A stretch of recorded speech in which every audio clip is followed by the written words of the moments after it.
Obesity Federation, headquartered in London. I am presenting to you from Boston today. It's a great pleasure to welcome you to the Disease Recognition, Does It Make a Difference session of the Obesity Policy Engagement Network. We're going to have some fantastic learnings from our colleagues in Europe today. And next slide, please. I'd like to just let you know a little bit about today's session. We have presenters. My co-facilitator is Johanna Nadglowski, President and CEO of Obesity Action Coalition. And we have, as you see here, a fantastic group of speakers. We are going to be, they will be introduced individually during each session. It's a pleasure to have so many people joining from not just the US, but all over the world to discuss disease recognition for obesity, including whether it should be a priority, how it can be achieved, and what the ramifications are. The meeting will provide an opportunity to get insight from key experts who have been through this process and experiences from Europe.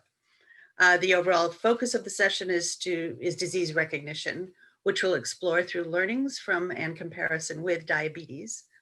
We'll also learn from case studies on the impact and ramifications of disease recognition and obesity, drawing on expertise from Germany and Italy. And last, we'll have a group discussion on what comes next once disease recognition has been accomplished. Next slide, please. So I've been asked, sorry, Johanna, let's start to, for those of you who don't know me, I'm Johanna Nadglowski. I'm President and CEO of the Obesity Action Coalition, and I've been tasked with walking us through the housekeeping and the agenda this morning. Let me add my welcome. So we're on for about 90 minutes this morning. We'll try to keep strictly to an hour and a half so that many of you have activities for Obesity Week this week to participate in. And we want to thank our friends from the Obesity Society for allowing us to be part of their agenda today. For those of you that are social media savvy, please use the hashtag OpenObesity or OW2020 to tweet about this meeting, or to even include those hashtags on your favorite of other platforms, Instagram, Facebook, LinkedIn, etc. We do have a dedicated Q&A section in the agenda for you to pose written questions to the speakers. So I know this is Zoom and a lot of us have been using this for a while now, but there is a Q&A box. So it's actually best if you put your questions in the questions box and not the chat, although we will have folks monitoring the chat if we need to. But if you do put it in the Q&A section, that makes it a lot easier for us. And then this meeting is being recorded live through Zoom, and we will make that recording available on our website at www.openobesity.org within a few days after the meeting. So next slide, please. And so here's our agenda today. We're in the middle of this welcome and introduction, this brief part, and then we're going to hear from our friends with the Belgian experience in diabetes. We'll switch to our friends and colleagues from Italy to talk about their experiences, and then to our friends from Germany. Then we'll do a group Q&A panel. So one of the things I will remind you as you submit those questions, if we don't get to your question right after a presentation, because there'll be a short Q&A after each presentation is made, don't worry, we'll likely get to it in the panel section at the end. So with that, I will turn it back to Johanna to introduce our first speaker. Thanks. It's my great pleasure to introduce Dr. Frank Nobels, who is a professor and endocrinologist and president of the Belgian Diabetes Forum. He is based at the OLV Hospital Aalst in Belgium, and he is going to describe their experience of disease recognition of diabetes as an entry ticket. They're going to be approaching it from the perspective, again, of diabetes, and really understand that having a recognition from the right stakeholders matters, but we need to ask what comes next. So again, starting with the successful recognition is very important, particularly when one has that recognition from the correct bodies, but what happens after that? Next. Dr. Nobels. Okay, yes. Good morning, good afternoon, good evening. Here in Belgium, it's afternoon. I want to thank the organizers for the invitation for this important session on disease recognition for obesity. I must say that I fully agree that disease recognition is really an essential step to open doors for improving financing and organization of care. and for improving reimbursement of care for people with obesity, and as it was for people with diabetes. But you should be aware as an obesity community that disease is not a free ticket. It's only a start for further advocacy, for further lobbying, to put obesity on the political map and to make things change. And I want to give you some examples from diabetes care, especially from the Belgian situation, to illustrate this. Of course, we diabetologists, we didn't have to fight for a disease recognition, since type 1 diabetes proved the world that diabetes is a devastating disease. And this is a photo of Leonard Thompson that you see here, that photo that in the 1920s got viral because this poor little Leonard was the first kid whose life was saved by insulin injections almost 100 years ago now. And at that time, type 2 diabetes was not in the picture yet, but when it later became known as a separate type of diabetes, and unfortunately a much more prevalent one, it was automatically recognized as a disease. But I must admit, and that's why I chose this rather stigmatizing picture, that it is still considered by many as a less important lifestyle problem, although it is a very serious disease, and we should continue to fight for this.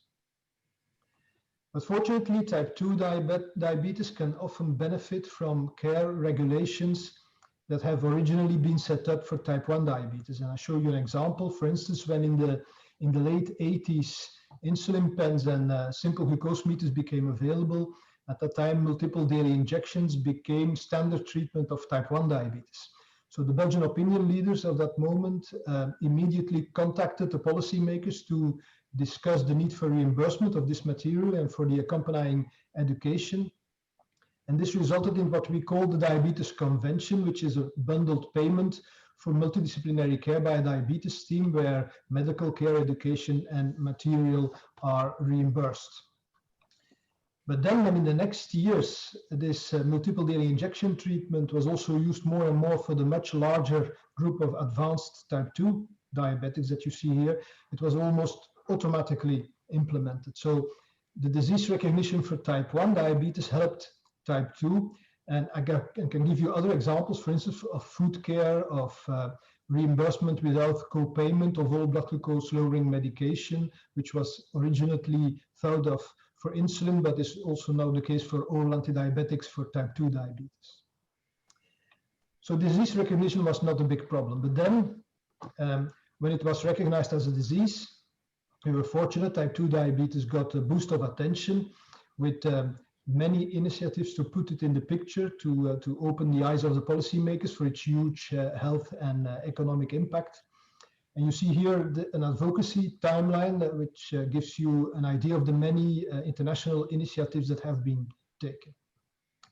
Of course, type 2 diabetes was and still is unfortunately exploding, as is the case with obesity, and this makes it easier to ask attention. And one of the advocacy initiatives was the publication of successive diabetes atlases by the International Diabetes Federation, and they helped really a lot to show the policymakers the huge threat of this enormous diabetes tsunami. And by the way, also, when you see these numbers, the policymakers soon came to realize you didn't have to tell them that these people and their families are many possible voters in the next election. And also with such a frequent disease, you can always find policymakers that either themselves or someone in the family have diabetes, and this will be similar for obesity, and this really opens doors. So the message is exploit advocacy initiatives and try to contact the right people. What also helps are big international initiatives, such as the St. Vincent Declaration here in 1989. This was an ambitious European declaration that defined precise goals to prevent diabetes complications. And in Belgium, we immediately started working groups based on this declaration, where we created an atmosphere of competition, where our policymakers didn't want to do less than in the neighboring countries. This is often very good to have an international declaration, then you can exploit this competition. And this resulted in several realizations. As you see here, we were able to optimize the Diabetes Convention, to introduce a diabetes passport, to reimburse the dietitian, to reimburse podiatry care for type 2 diabetes. And we also got recognition of multidisciplinary diabetes food clinics. So one important declaration can really make a big difference. So you already got the point that you need engagement and concrete proposals from the field. And I will give you another specific Belgian example that we are proud of to show you that even pilot projects at a local level can have a large impact. And I explained to you already that we have this nice system of the diabetes convention, but we also wanted better care for the less advanced type 2 diabetics that are usually treated in primary care. And we could convince our health insurance to finance a big pilot project, the so-called Diabetes Project Aalst in the region of my hospital, to improve through a bottom-up quality circle approach the care of all type 2 diabetics in our region. And because this was very successful, this led in the end to national implementation of this, what we call the diabetes care trajectories, which is a shared care system that facilitates collaboration, interaction, mutual appreciation between the GP and the specialists, and which proves to be very instrumental now in this, at this moment, in this actual era of increasing treatment complexity of type 2 diabetes, where consultation between the GP and the specialist at this moment is very helpful. But you have to be patient. You have to persevere. You see that the first discussion of our idea of Diabetes Project Aalst with the director of the National Belgian Health Insurance took place in 1998. Then it took 3 years to get the financing. And then we had our project and finally landed in 2009 with the introduction of the diabetes care trajectory. So 10 years or almost 11 years after the first discussion. So it really takes time to change things fundamentally. But it was very successful, and here you see other initiatives that we started in Belgium, one on gestational diabetes and one on diabetes prevention. And you see we use the emblem of the UN resolution on diabetes, which is another diabetes advocacy that was very helpful, very useful. Then I want to show you also that you should never miss an opportunity to market your successes, to build confidence, to make the policymakers proud of their achievements. And here you see an example, the result of an FPA meeting we had last year on improving diabetes care, where we presented Diabetes Project Aalst, and it was mentioned as a best practice example in the brochure they made. So this is really excellent feedback for your policymakers. You should show them this, you should send them this, and this helps to build confidence. And building confidence is very important. You will really need this because you should never take your achievements for granted. You have to be prepared to fight for your case ever and ever again. For instance, every time we had to make adjustments to the diabetes convention, for instance, when we had to introduce insulin pumps or the sensors, or no, at this moment, the closed loop systems, it was questioned. Again, there were lobby groups that tried to take a piece of the cake, and we had always to defend ourselves. What is very helpful then is that you organize your own quality control system. What we did for the diabetes convention and for the care trajectories, the so-called IQET, the Initiative of Quality Assurance and Epidemiology for Diabetes.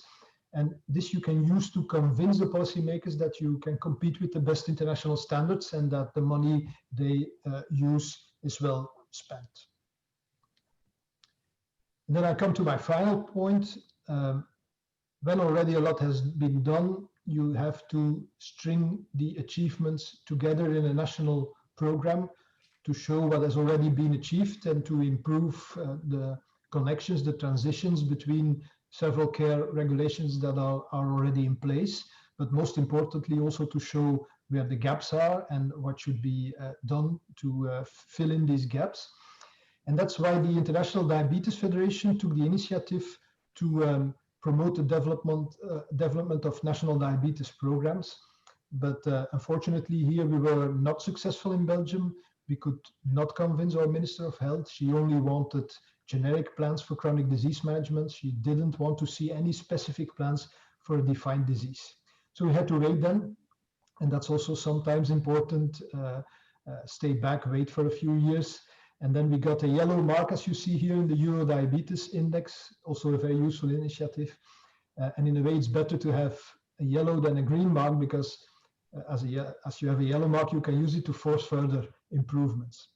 And that's what we are trying now with the Belgian Diabetes Forum, again building on a European initiative, the European Diabetes Forum, and again trying to map the achievements we already have and the gaps, and to provide guidance for our policymakers to fill these gaps. So in conclusion, I hope that the examples of the diabetes world convince you that disease recognition really helps, but it is not a free ticket. It's only a starting point. You need much more. You need advocacy initiatives. You need to engage yourself as an obesity community to come with concrete proposals. You need to be patient. You need to persevere.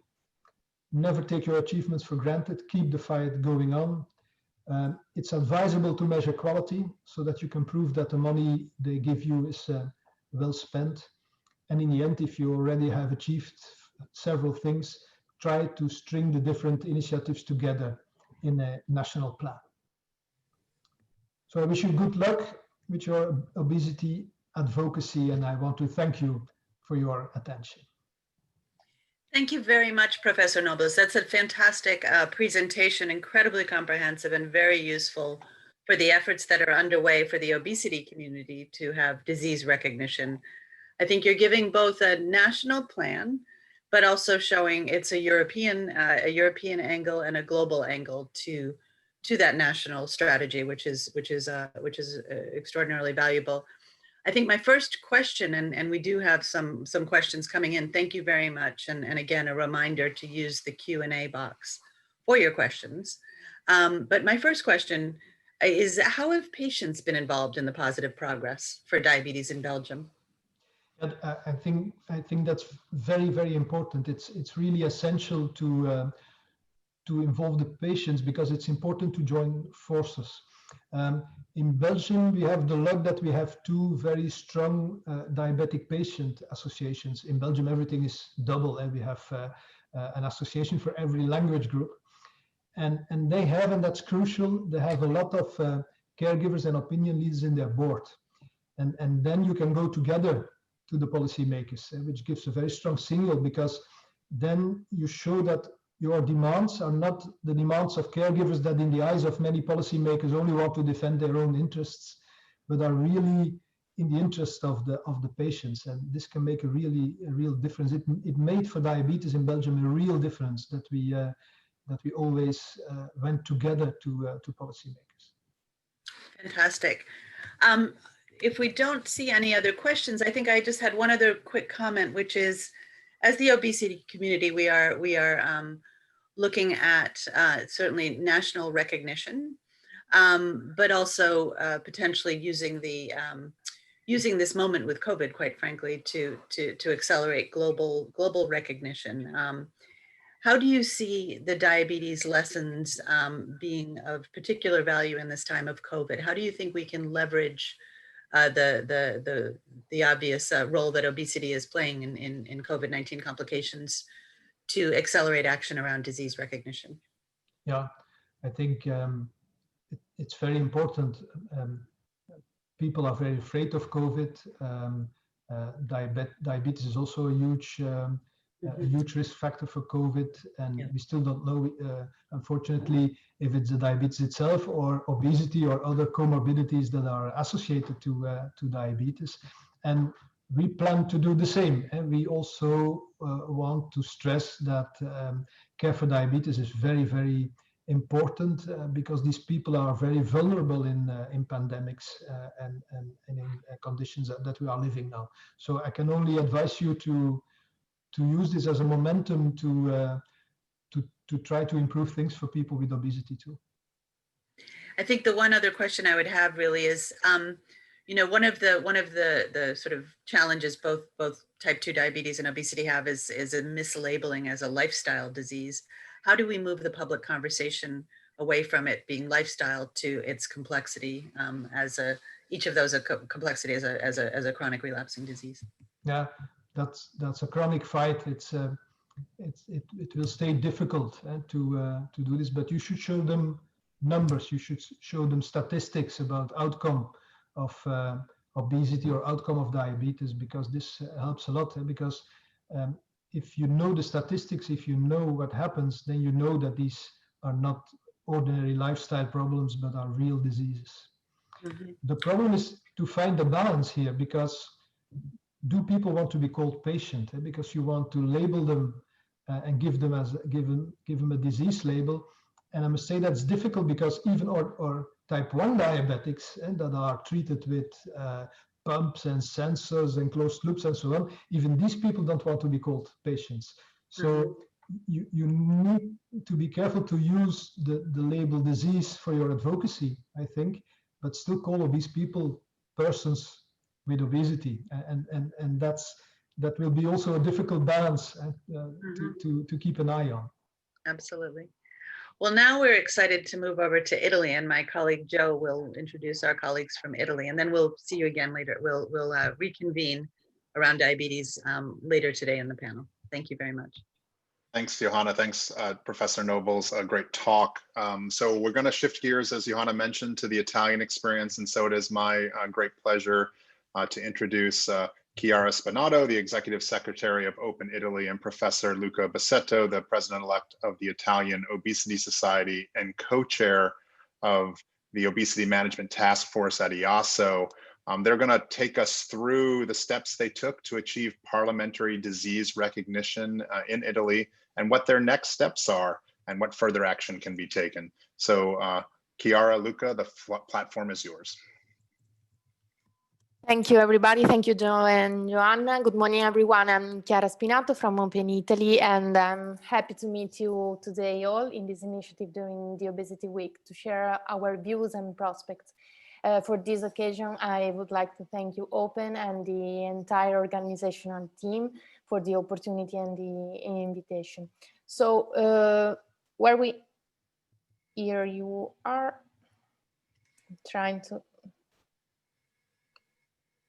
take control here. So where we were last time, can you see the screen? Yes, we can. Okay. So where we were last time when we spoke about our achievement, our national achievement in Italy of the disease recognition, particularly focusing on the method we adopted here in Italy. We called it, in fact, a domino game, an obesity domino game, a way through which we are now an inclusive, effective, and multi-sectoral alliance. Two key points I would like to, next slide, 2 key points of our domino game that represent our advocacy tools besides the great successful achievement. These 2 domino cards that we would like to underline. The first one is the adoption and the subscription of the Charter of Rights and Duties of the Person with Obesity. In fact, when the governmental action are taken at national, regional, and local level, considering obesity as a disease, we would like that the rights of people with obesity are the same human and social rights as people without obesity, and that cares and treatments are homogeneously throughout all the entire national territory. The second domino card that we would like to understand is obviously, next slide, the parliamentary act that is the motion that unanimously recognize disease as a chronic disease, as a severe chronic disease, so not only as a disease, but with some main characteristics that allow today to continue our process and implementation of the commitments the government has taken more or less one year ago. Next slide, the great question we try to answer if it did really make a difference. Yes, it made a difference. From which point of view? We noticed after a year that we had a higher increase in the general awareness between policymakers of what obesity is, of what figures involving obesity are, and which action should be implemented to improve and ameliorate the cares and treatments of people with obesity. We noticed a full involvement at local level. Mayors in particular, they adopted some clear action to improve the environment and make it less obesogenic. Moreover, there has been a higher commitment of media coverage towards the disease narrative that was honestly full of stereotypes and bad examples. Now media and media coverage are improved and are able and have the tools to listen in a way to be more comprehensive in approaching the disease. Then we testified a natural phenomenon that was the strengthening of our alliance of Open Italy Network, and finally an improvement in communicating social stigma.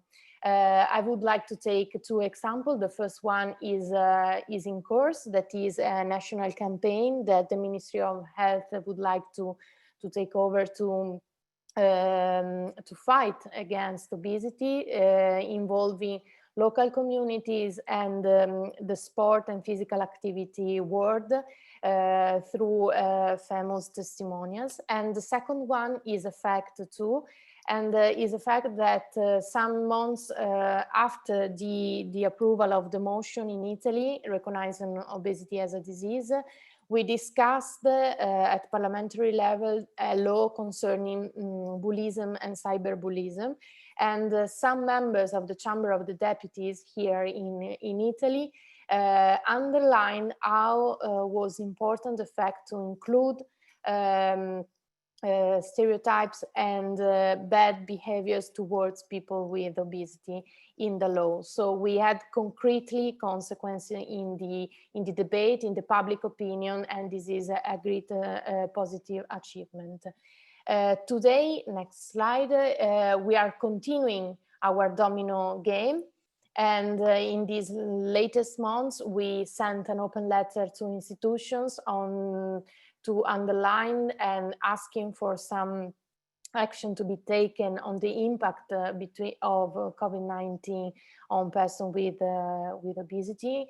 Then we published an analysis, a really interesting analysis on the correlation between obesity, diabetes, and mortality made by Antonio Nicolucci. We took part to the EcoIC Online in last September.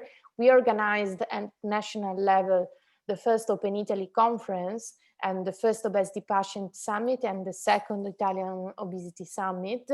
And during that occasion, we presented figures of the Obesity Monitor Barometer, that is a national collection and data monitoring of how the disease is going in the national territory, that is shared by all the scientific societies and patient associations here in Italy.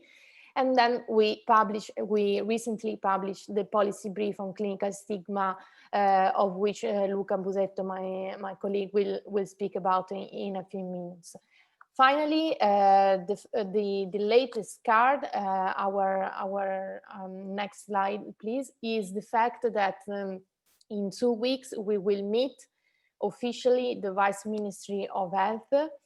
And the aim of our meeting is to ask for obesity to be included in LEA. That means in Italy, the inclusion of the disease in the essential levels of assistance, through which the national public health system is able to guarantee homogeneous access to cares and treatments, and throughout all the national territory of Italy. So we do hope to to have a positive answer from the Vice Ministry. I've finished my presentation and my updates on the Italian situation and prospects, and I thank you all. I leave the floor to Luca for the interesting insider in his policy brief on stigma. Thank you. Thank you, Chiara, and good afternoon to everybody. When we achieved the recognition of obesity as a disease in the Italian parliament, we soon recognized that we need to move forward, because I completely agree with Frank from Belgium that the recognition of obesity as a disease is an important step, is a necessary step in my opinion, but it's not a free ticket. You need to make more in order to have a practical consequences for our people, our friends with obesity. So we try to discuss in the open how to move forward, and the final results of this discussion is this small document about the importance of the clinical stigma. You know that the general problem of stigma against people with obesity, you know that stigma against people with obesity has been frequently reported even among healthcare professionals in Italy and elsewhere. One particular part of the obesity stigma is what we call this clinical stigma, and this refers to the fact that many public and private health insurance, including the Italian National Health Service, in Italy we have a full national health coverage funded by the government, do not provide coverage or have substantial limitation in the delivery or coverage of effective anti-obesity intervention, including structural lifestyle program modification, anti-obesity drugs, and bariatric surgery. And this is in stark contrast with the coverage that the same healthcare system in Italy provide for people with other chronic disease. And this create a discrepancy or inequality in between patients with obesity or people with obesity and people with other chronic disease. In Italy, this is a very important key point for entering in the core business of the problem, because in Italy we have a constitutional right to health care, and our constitution say that every patient or every people with a disease should be receive appropriate coverage for that. So we think that we can use this point as a tool as moving forward.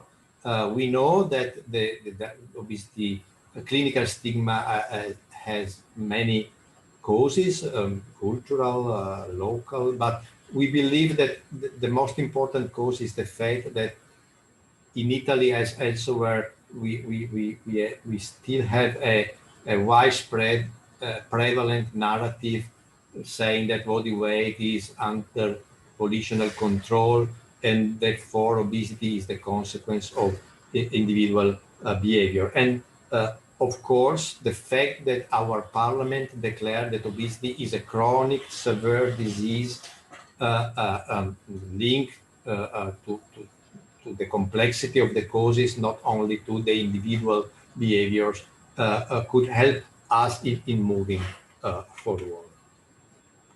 So I think that the official recognition of obesity as a chronic disease is an important step. And in Italy, this is particularly important because it creates a need for the government and our national health system to cover a discrepancy in between patients with obesity and patients with other chronic disease. And this could be done by, for instance, inserting or introducing obesity care in the essential level of assistance that our national health care system are obliged to provide to the citizens with obesity.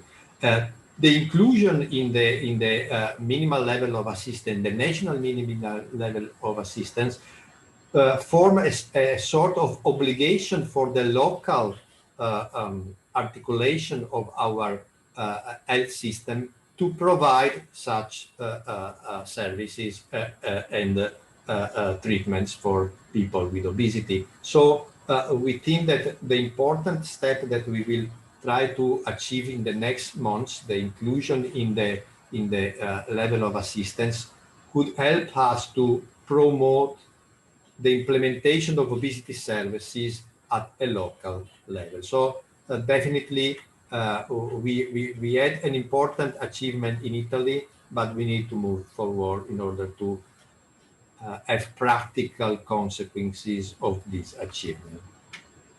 So I think that I can finish here, and thank you for your listening, and I really for answering the question. Thanks, Professor Bussetto, and thanks, Dr. Spinato, for your great talk. So a couple questions for you moving forward. So that one of them from the Q&A box that I'll start with from our dear friend Ewan Woodward from EASO asked the question, have there been any changes in employment law around obesity based on your activities? One of our challenges, and we experience this here even in the US, is that people with obesity are often discriminated against in the workplace. And so I'm curious if you've seen any progress there or there's any hope in that space. Not yet. I can answer from a parliamentary insight perspective. Not yet in terms of legislation, but there is a specific point inserted that has been inserted both in the Charter of Rights and Duties of the person with obesity and in one of the 12 commitments the government approved in the motion, because there was the recognition that was the most and the first important things in the Parliamentary Act, and then there was other 11 commitments. One of them is exactly this, and I totally agree that is a step forward that has to be for sure implemented and taken, inserted in some legislation. So yes, go ahead, Luca, if you'd like to add something. Thank you, Ewan, for the question. I think that I agree with Chiara, but again, the fact that if obesity is recognized as a chronic disease and included in the number of the diseases that are covered by our national health system, this automatically could have a consequence even at the employment level, protection of people with obesity against discrimination at the workplace and so on. So it's like a part of the same coverage. Of course, nothing is automatic. We need to fight for everything. But I think that the path that we design could help also in the workplace. So another question I'm going to ask this, I'll use my facilitator's prerogative here and just ask a question. As you know, I live in the United States and we're dealing with an interesting political situation right now. So I'm curious as to, and again, I'm not truly familiar with the Italian political system, but what political barriers were in place as you moved through this process? Are there any lessons you have for us in that space? How did you create the unity necessary to push something like this forward? I don't think that there is many, at the moment in Italy, there is not many political issue about this point. The point is economic. So now we need to find a budget, need to fight at the regional level for having a budget for obesity care, because in Italy we have a very complicated situation that the national system is run at the local level by the regional governments, and they are responsible for allocating the budget to the treatment of any single disease. So having the recognition at the national level, having the inclusion in the minimal level of assistance, then we need to go for in every region for asking a budget for obesity coverage. And I think that especially in this time, it will be very difficult, but I hope that we can succeed.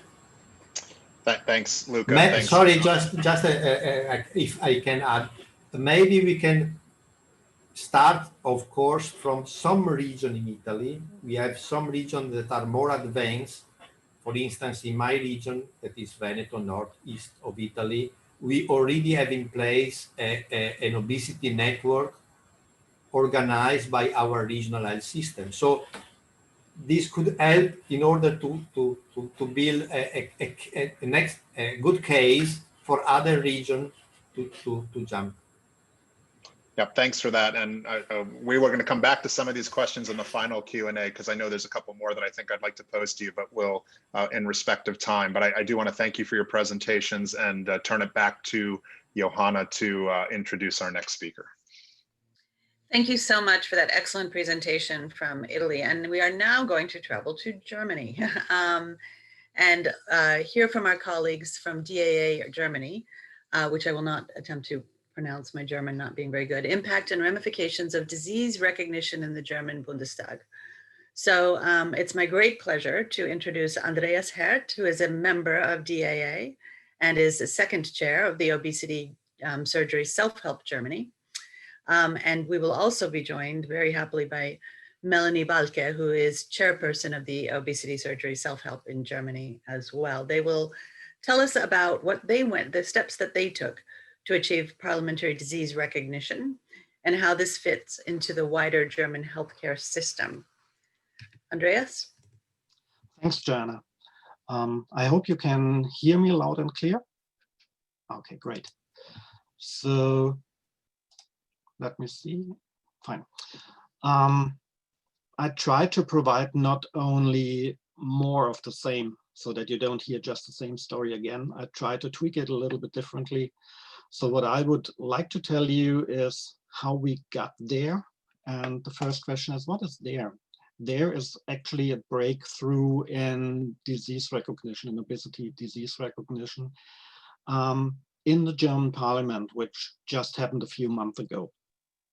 And if I think back to when we met last year with the Italian colleagues and they got obesity recognized, at that point in time, I said, that will never happen in Germany, because in Germany, they just don't do such a thing like recognizing a disease in the parliament.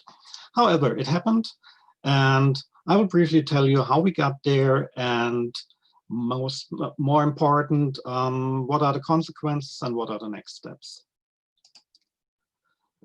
So it all started 2 years ago at Obesity Week 2018, when Melanie and myself were part of the German delegation for Open, and together with us were several other people and one special person, a member of the German parliament, Alexander Kraus.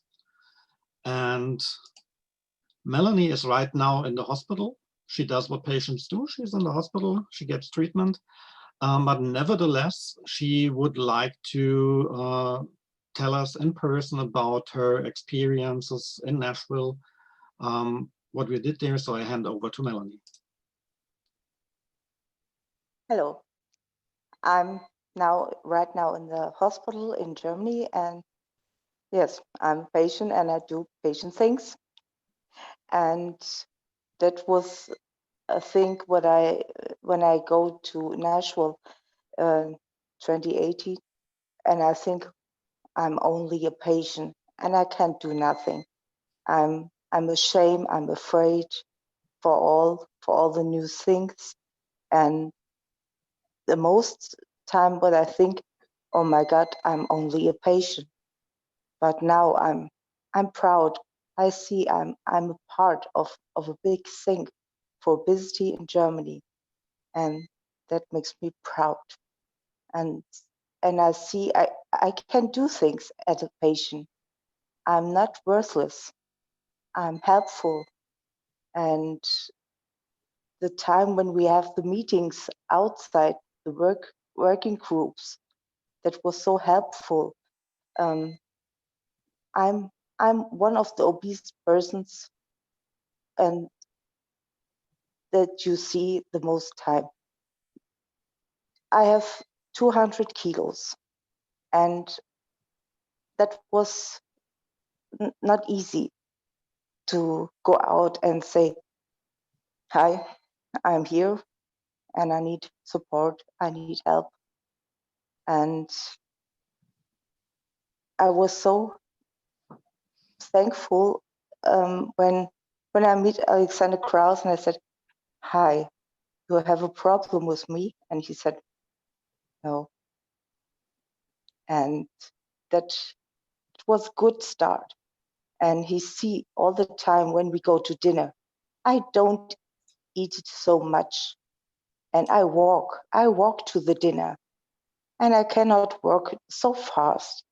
When we go on the table, sometimes I stay.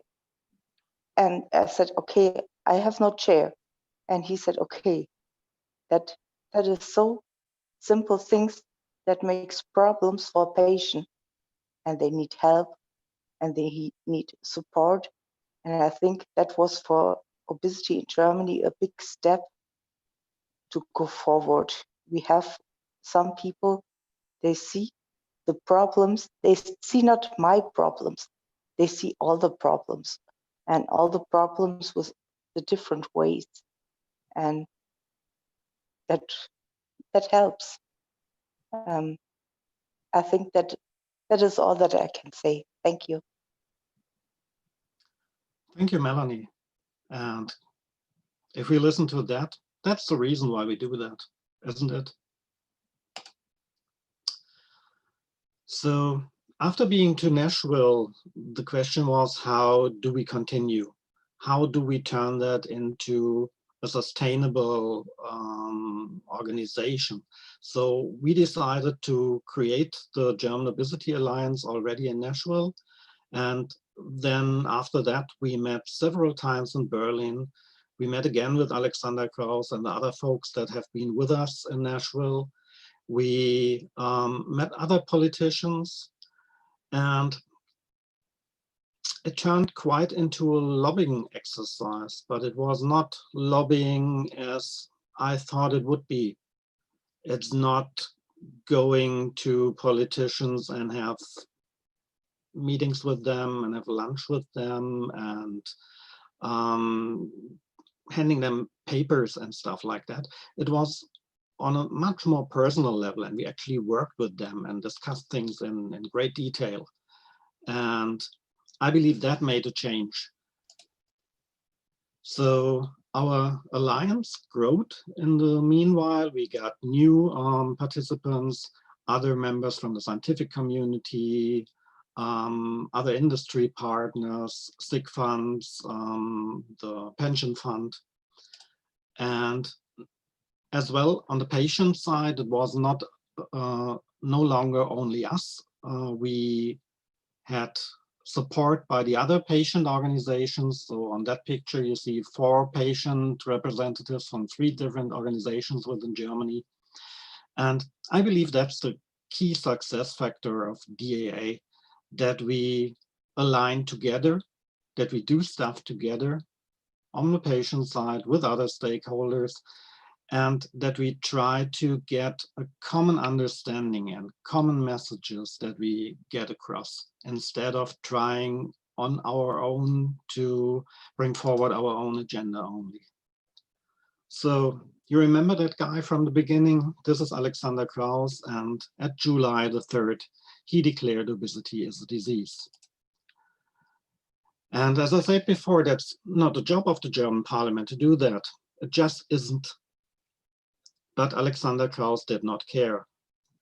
And funny enough, he didn't tell us before that he will do it that way, but he did. He held a quite remarkable speech, just 3 minutes, but in that speech was almost everything that we discussed before. And the motion they was taking forward in the German parliament was not about obesity. It was the start of a national diabetes plan. But within that plan, they put in obesity as in ancient times, the Greek soldiers was put in a Trojan horse. But our Odysseus was named Alexander, which is a Greek name as well. And the motion was successful. The ruling parties, which have the majority in the parliament, voted in favor of the motion.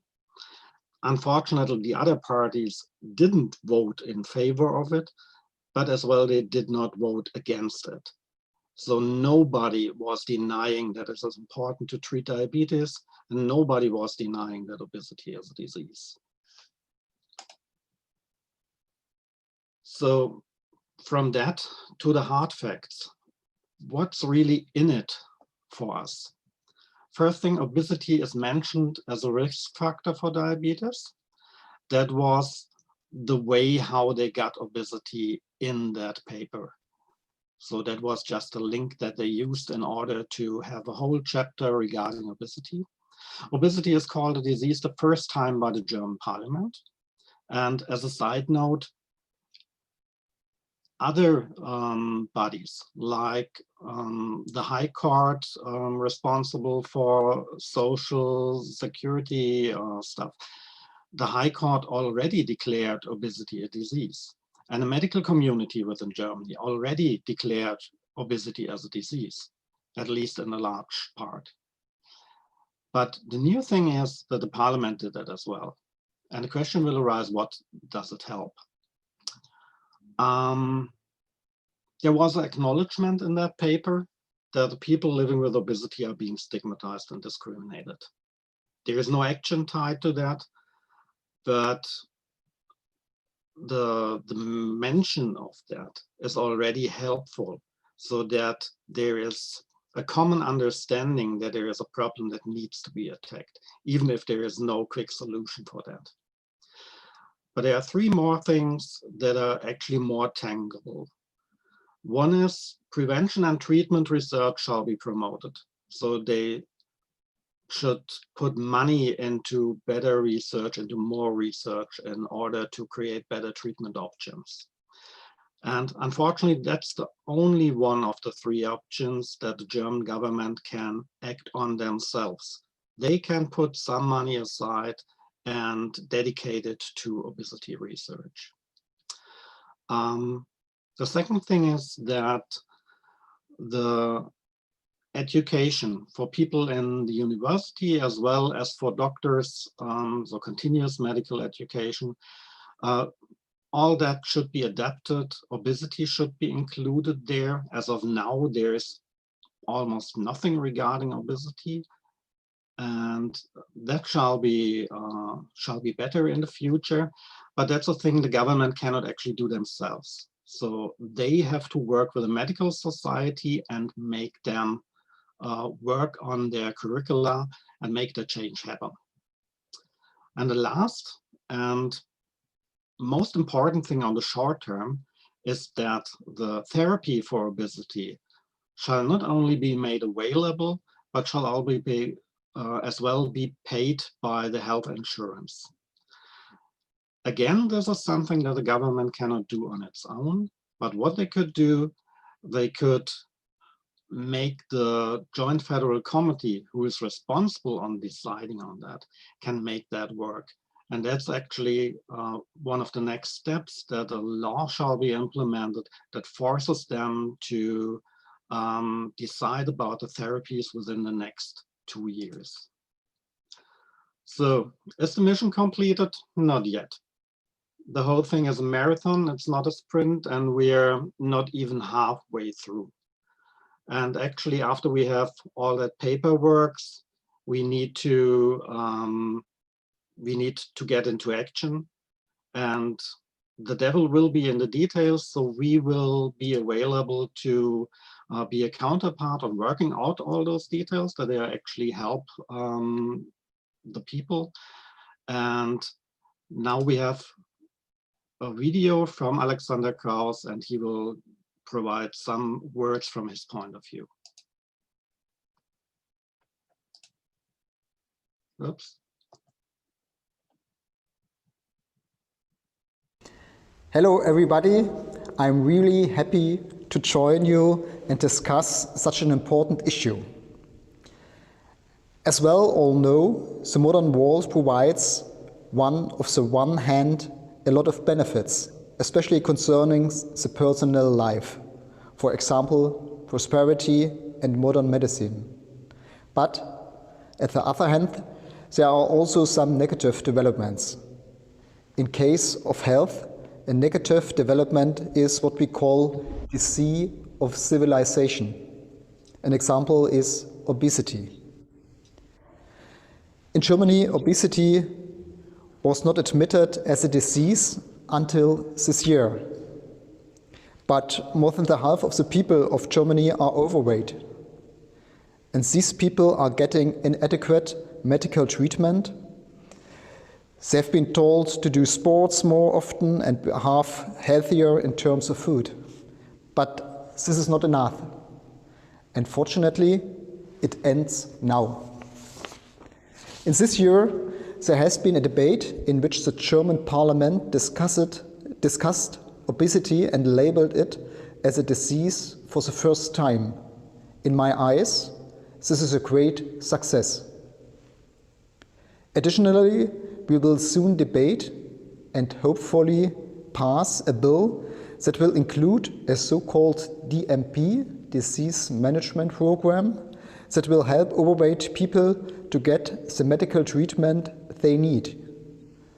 The DMP will allow patients to get appropriate and well-structured medical treatment which fits much better to their disease pattern than the status quo. The parliamentary discussion will begin soon, and I will promote this concern to my colleagues in the Healthcare Committee of the German Parliament. And I would like to say thank you to the German Obesity Alliance for doing a great job. The German Obesity Alliance is a coalition of patients, doctors, politicians, companies, health insurance funds make a very good job. I think we are on the right track. Have a good time, have a good discussion.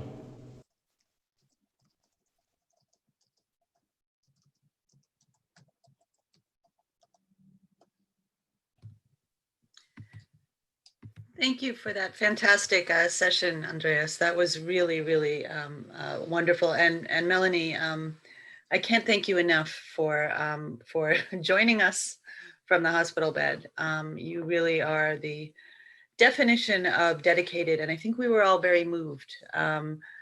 There's a saying, you know, what is it? Statistics are human lives with the tears wiped away, but sometimes we need the tears. And you're making me have tears right now when you do that. So just, you're just a, yes. I think we all feel, you know, that this is the most important part of this journey. And so thank you, and bravo for you know, continuing to get help and take care of yourself. And we want to build on the enormous success and courage that Andreas and Melanie have shown in their work in Germany, and see how we can take that, you know, Europe-wide. I don't want to speak for my brilliant colleagues at EASO who are doing fantastic advocacy work to support this, and then also more broadly globally.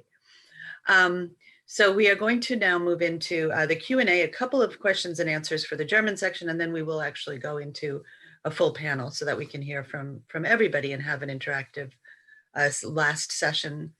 But again, I want to thank you, and I want to actually raise a question that our colleague Ian Patton from Canada has posted.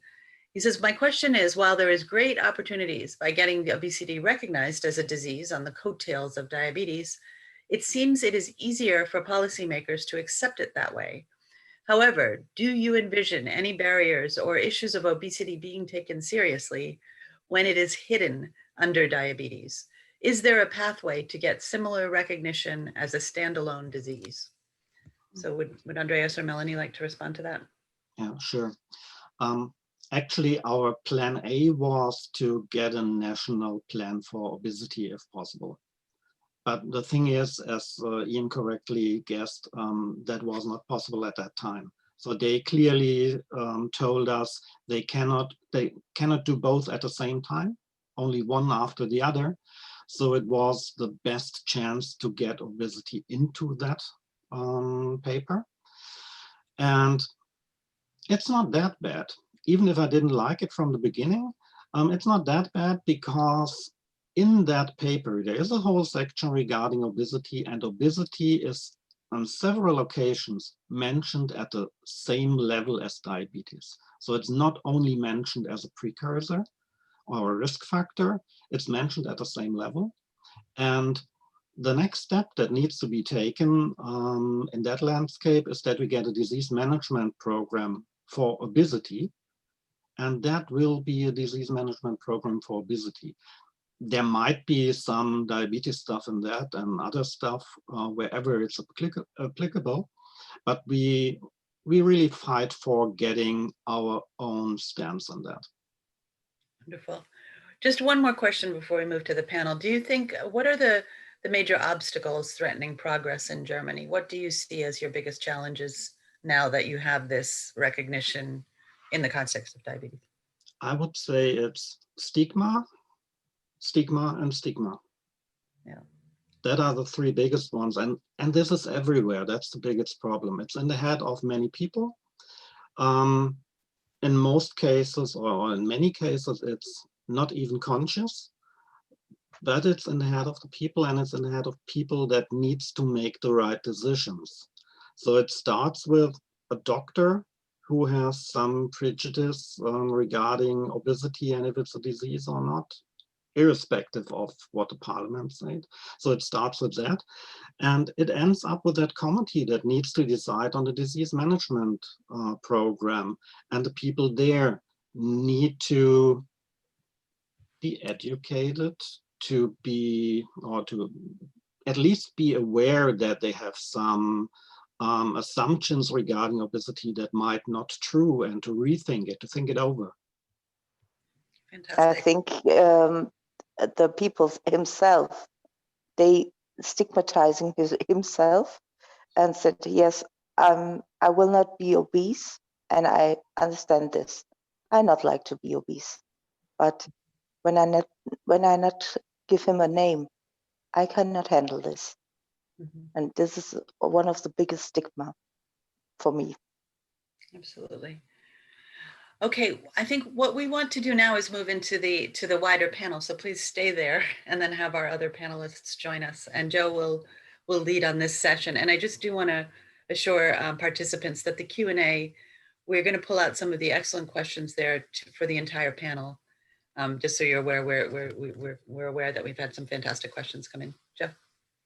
Thanks, Johanna. And I do want to invite all of our, everyone who participated today to turn your cameras back on, and we'll begin the Q&A portion of this here.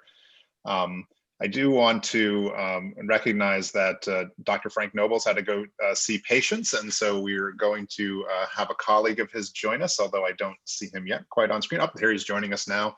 I want to welcome Bart Torbeyns for joining us today and participating in this panel in Professor Nobel's spot. So I'm going to start off with a question to you, Bart, and then we can move it, and others can respond to this. But actually, this is a question that came from the audience from a good friend of many of ours, and that's Dr. Arya Sharma. And Dr. Nobels talked a lot about how, because you had type 1 diabetes recognition, gaining recognition for type 2, as a disease wasn't as difficult, right? Because you already had a system in place. And so he asked the question, is there a chance for obesity that, we think about using some of the rarer forms of genetic obesity as the starting point? So curious if you want to comment on the type 1 to type 2, and if you think us limiting our population by that or starting with a smaller number might be a better way towards disease recognition.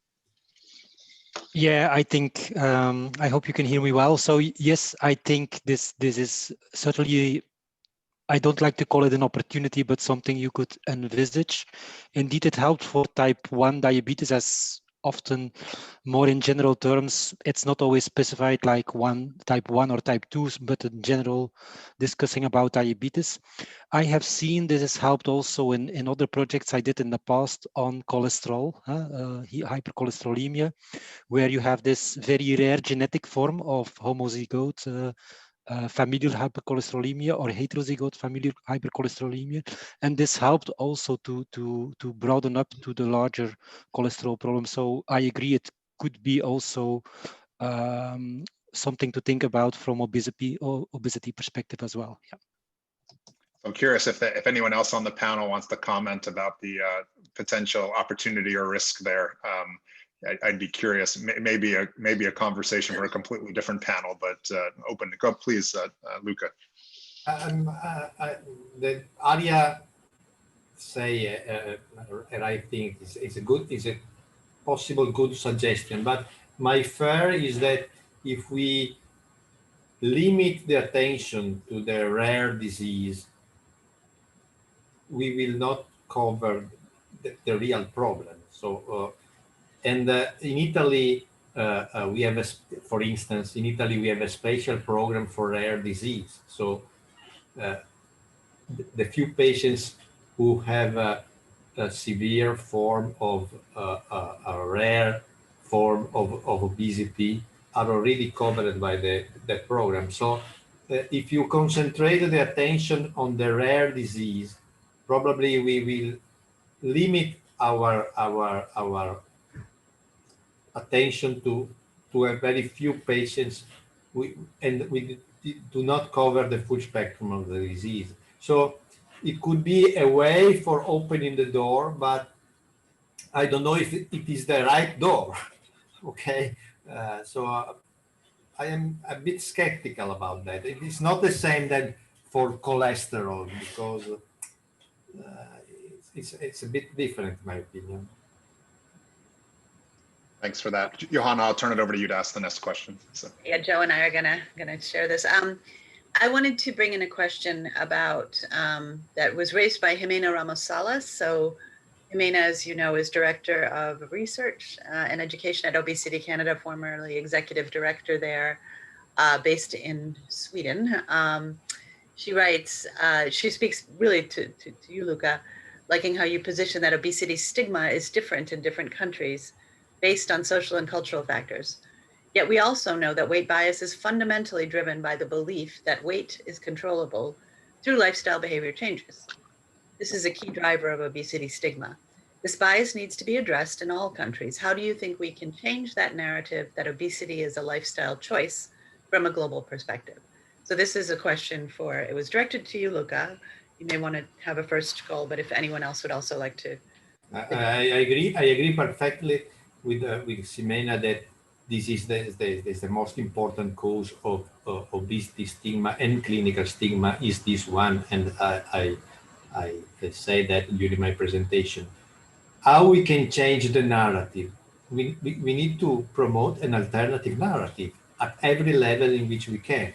So we can. I saw that there is also a question on the Q&A session, how to promote, or where it's better, or how is better to promote a narrative, an alternative narrative of obesity at every level, with the means that can be effective at each level. So probably at for the general public, it's important to have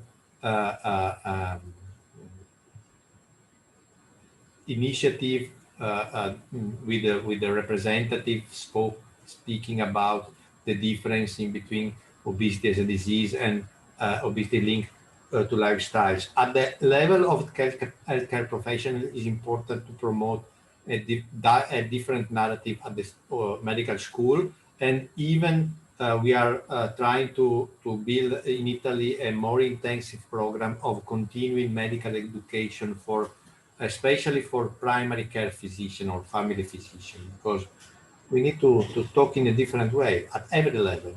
There is no, I think that there is no other means to change.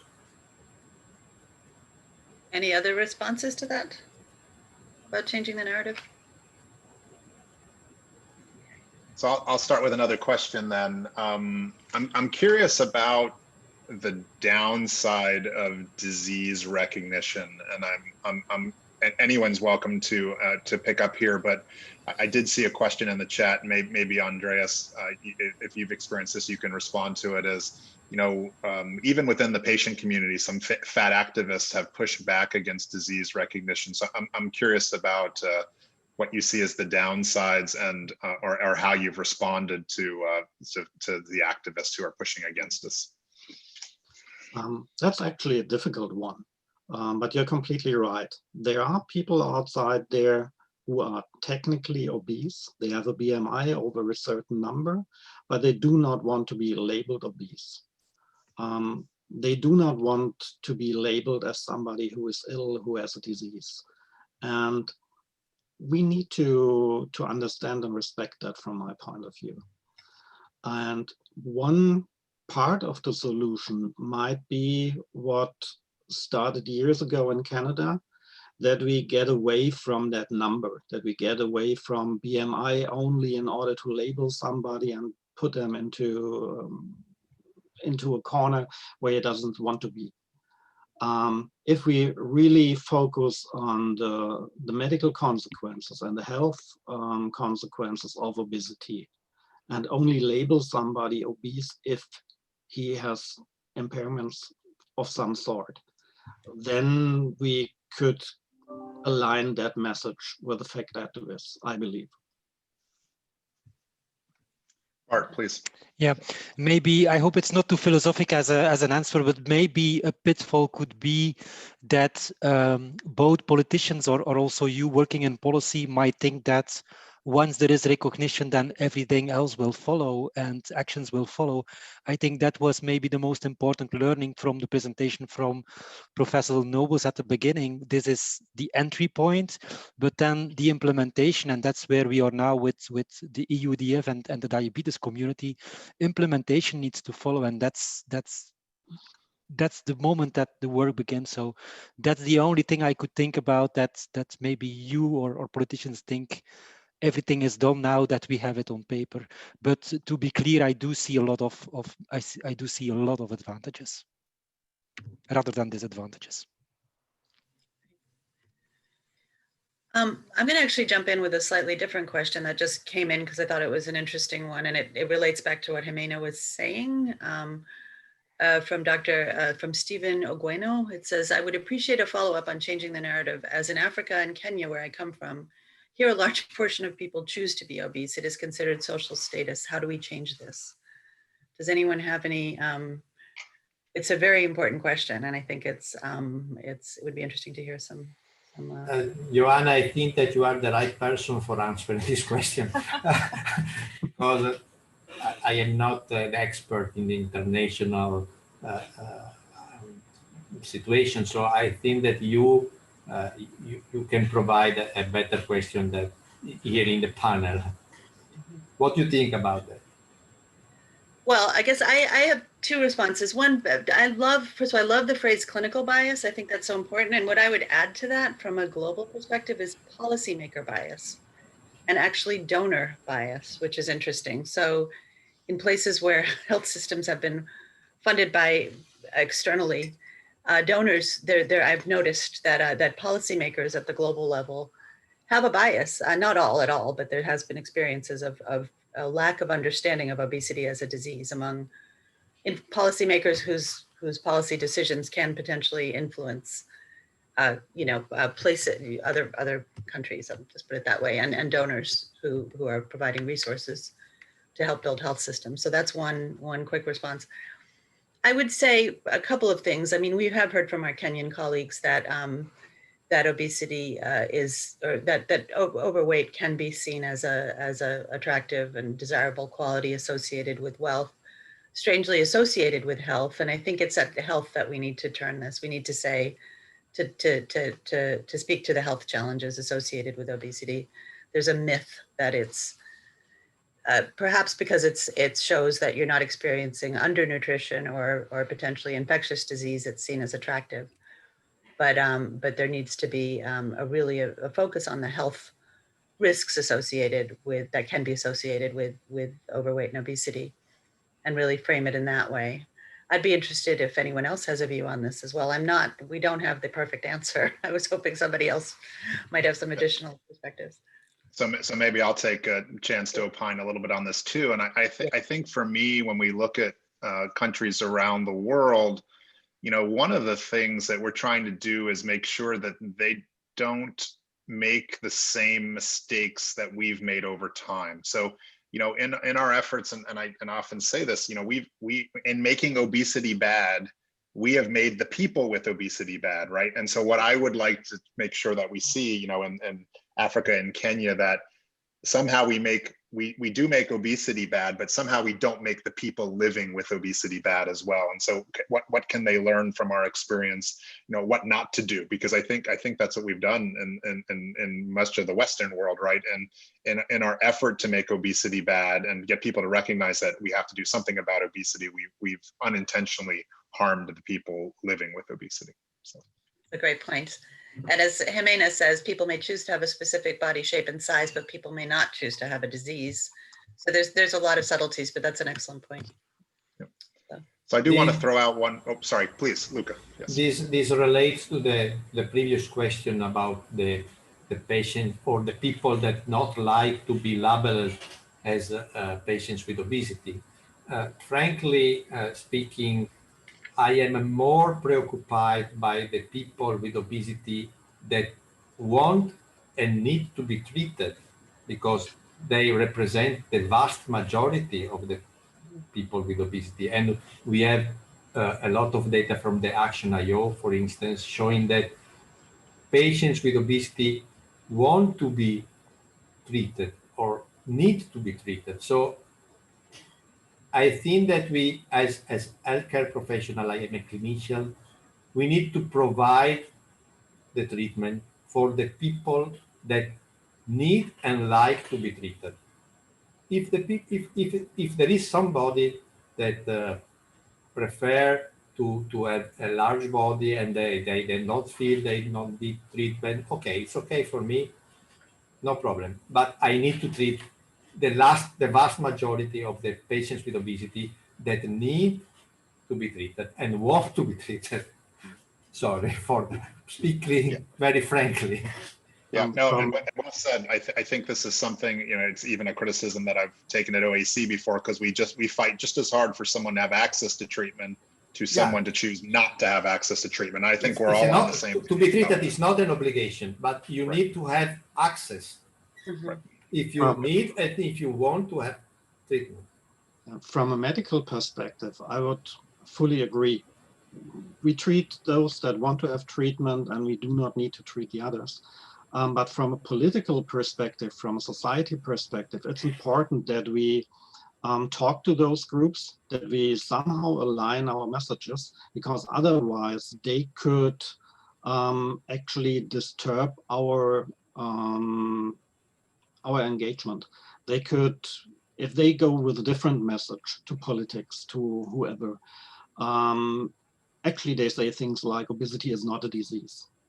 So it would be really helpful if we align on that and get a message that they could support and we support as well.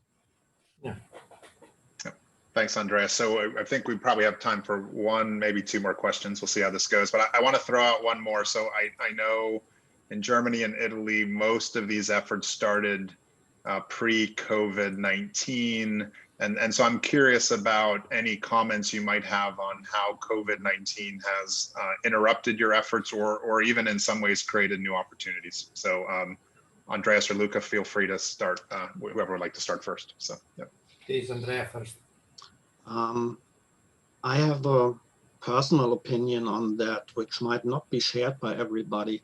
I don't really like the idea of tying COVID too strong with obesity. We know there are ties, but I assume if we go to the politicians and tell them this is another reason because why you should treat obesity, we are not the only ones. Plenty of people now come with a similar story that we are more important because COVID has some relation with us. And this could create some counter reactions. So that's why I'm a little bit cautious on using that story.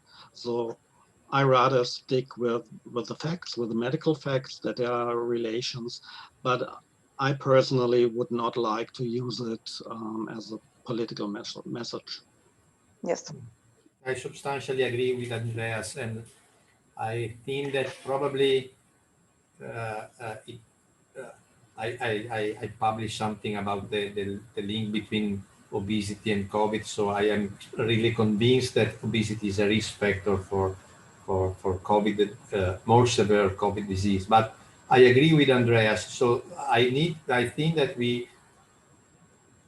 it's not a good idea to concentrate on this point. Maybe it's more important to emphasize the fact that the lack of treatment for any chronic disease during the COVID epidemic caused health problem to our citizens, because in Italy we have a significant increase in death for cardiovascular disease during the COVID epidemic, because people did not receive the correct treatment.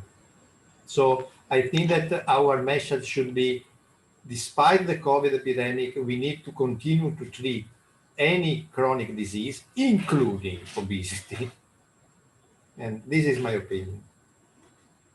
I think that was well said. I think one of my other worries is, we, again, back to that blame and shame kind of environment that we live in. Are we ultimately going to blame people with obesity for the worst outcomes of COVID instead? And so there has to be an artful engagement in kind of how we message this publicly. With that being said, I also think we have to make sure that people living with obesity understand that they are at higher risk for worse outcomes, and therefore need to engage in being as, following guidelines around social distancing, et cetera, and seeking medical care, especially if they start showing early symptoms, as soon as possible. So, Johanna, I'll leave it to you for one final question, and then we can do the wrap up. So, yeah.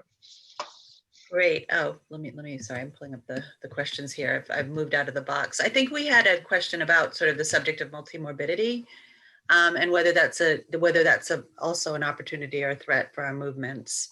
There's quite a lack of scientific research in terms of the interaction of different diseases upon each other and on patient care. But the German Adiposity Alliance is obviously taking a lead on this. What are your views on that, on looking at this through the multimorbidity lens and using that as a sort of policy lever? I think, Andreas, you've decided to do that, and what, you might have something to say about No, not really. That's something we are discussing now, and that's the reason why Thomas asked. So instead of letting me answer that, it would be good to have ideas from other countries on that matter. I think that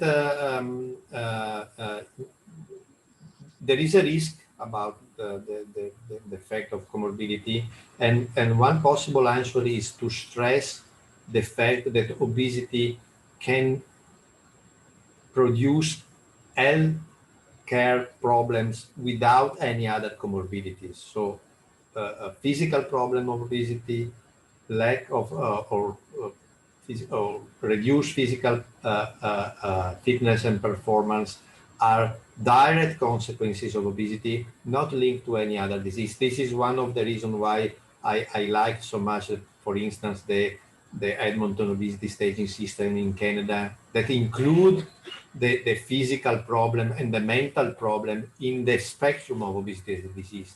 Obesity as a disease, not because it causes diabetes, it's a disease by itself. Okay. I want to take this opportunity to thank our very distinguished panel. Of course, I think we could talk for another couple hours, but we know everyone has busy sessions at Obesity Week to attend. So I want to thank all of you for speaking today, and now turn it over to Johanna to do the wrap up and give a few final words. So. Thanks. If we could go to the last slide, please. Sorry, I'm having a little bit of a connectivity issue here. This is just quickly to talk a little bit about the global direction of travel, we hope, and really how important the work that's happened in Germany, in Italy, in Belgium around diabetes is to this strategy. So this is really looking at what are we're obviously hoping to have a WHO resolution a World Health Assembly resolution, that's the governing body of WHO, in May 2022. They meet every May, although they're meeting next week because the May meeting this year was preempted by COVID. But the idea being that that we could have a resolution on obesity that reflected essentially all the different things that were said here, including disease recognition, but not limited to disease recognition, because there's a great deal of political will for obesity, for areas of childhood obesity and other elements of obesity. So these are just some of the global meetings in which we'll try to have some influence. The WHO Executive Board in February. Next year, there's also, we hope to be able to have some influence at the G7 or G20 meetings, which are later in the year. So these are, again, places where the issues of obesity have been raised before, and where we think we can garner, significant political will. It depends on us having the right countries leading this, and we've had discussions with the missions in Geneva about that on World Obesity Day this year, which was just before we all locked up and went home and haven't been out since. It was March 4th. We had a number of missions who are interested in the issue, interested in potentially sponsoring a resolution. So there's good groundwork for this. And we have, within the Food System Summit, which is important, we are working very hard to make sure that it doesn't focus only on undernutrition. That's just one of the many elements of a successful resolution. So all of this would hopefully lead to a successful resolution later, in about 18 months. As with our colleagues for World Obesity Day, we developed a roots framework of asks on obesity, on what we would want to see in a resolution, and you can find that at worldobesityday.org. We will be also introducing more about our plans, our collective plans for 2021. And please do mark your calendars. I hope everybody has taken a holiday on March 4th so that you can do nothing but focus on World Obesity Day and championing this collective effort. So that's the sort of the global piece. And also there's a lot going on around diabetes in 2021 that I wanted to mention, because I think while we'd rather not go in as a Trojan horse, that is a window of opportunity that we should capitalize on. There's a diabetes compact being considered by WHO and other elements. So I just want to again say there are global opportunities, and they build on, global is nothing but the collective wisdom of national action. There's great work that's going on in Europe. We have fantastic organizations on the ground and regional organizations like ECPO, like IESO, really helping to shape this and take it to help build it into a global movement. So we want to thank Obesity Action Coalition and Open for being such great partners, and hope that we can all celebrate in 18 months when we're all out again, out of our houses, not sitting on our couches, and celebrate a global obesity resolution. So thank you very much. Thanks. Thanks, everybody. Bye now. Bye-bye. Thanks. Dankeschön.